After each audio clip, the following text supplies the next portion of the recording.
जय श्री राधे मोहन। अक्षर ब्रह्मयोग अक्षर ब्रह्मयोग व भगवत प्राप्ति योगर अष्टादश श्लोक। अव्यक्ताद्व्यक्तयः सर्वः प्रभवन्त्यः रागमे रात्यागमे प्रलीयन्ते तत्रैवाव्यक्तसंगके।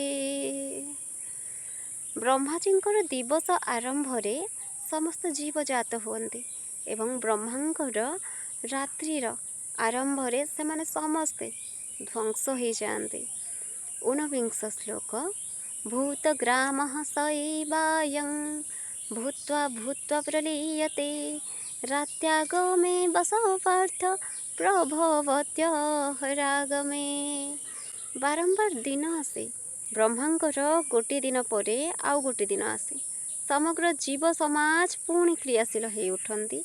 हे पार्थ, दिन परे पुणी राति आसे, रात्रि रे असहाय एवं विलुप्त हो जाते।